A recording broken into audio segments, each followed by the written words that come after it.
Bring in Republican strategist Susan Del Percio. Susan, good morning. I want to read a bit from your latest piece for MSNBC titled "Why the GOP Will Miss Liz Cheney If the House Flips in November." Susan writes in part, now that the August 16th primaries are in the rearview mirror, if Republicans flip the House of Representatives this November, it should be called the House that Trump built.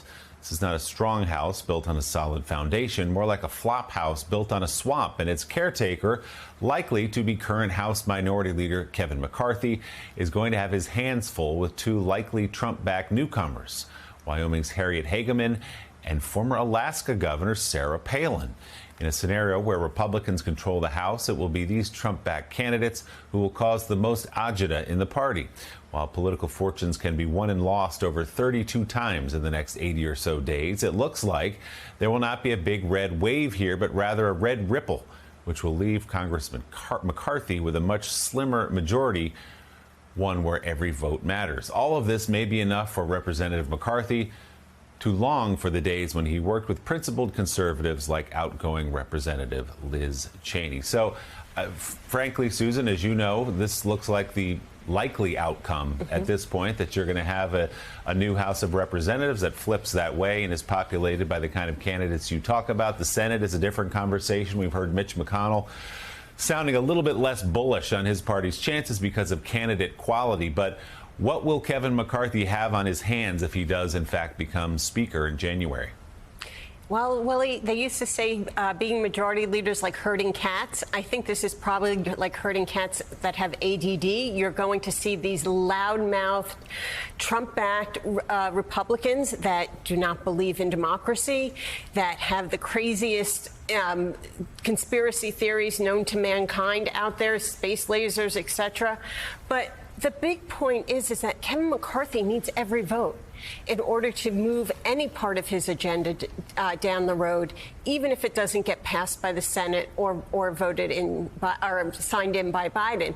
He can't create a platform for 2024 for Donald Trump, which is basically who he'll owe his job for.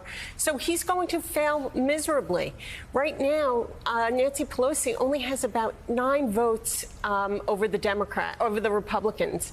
Kevin McCarthy could be looking at even fewer than that. Managing those numbers is going to be really, really tough. So, as you know, Susan, in those House races, you are going to get some of the type of candidates you talked about, or at least people playing the role of being wild Trump supporters, like Harriet Hageman, who was long a never-Trumper, tried to get him off the ballot in 2016, but now has pledged allegiance there. Senate, a different story. And some of the candidates that we've seen, like Herschel Walker and Dr. Oz and Blake Masters in Arizona, J.D. Vance in Ohio, giving Mitch McConnell a little bit of heartburn here. More than a little. I think Mitch McConnell's going, darn it, Donald Trump got me again. I'm not going to be majority leader. That's all he wanted to do. I think a lot of people believe that's why he stayed around for the 2022 elections. It was, at the time, it looked very promising for Republicans. But once again, thanks to Donald Trump, you do not see principled Republicans running for office. Instead, you see, people who can win primaries with his backing, sure. But they're not going to be able to take back. It doesn't look like they'll be able to take back the Senate.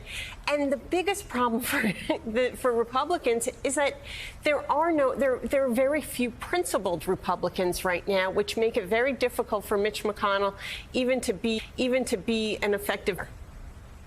And quickly, Susan, what does just broadly the landslide loss, not just the loss, but the landslide loss of Liz Cheney tell you about the party you grew up in, the party you've participated in for a long time, a party you were proud to be in for a long time? What does this snapshot, this moment tell you? It's lost. That party is lost, and the current party will need to basically burn to the ground so a new one can come up in its place, hopefully one that's more principled.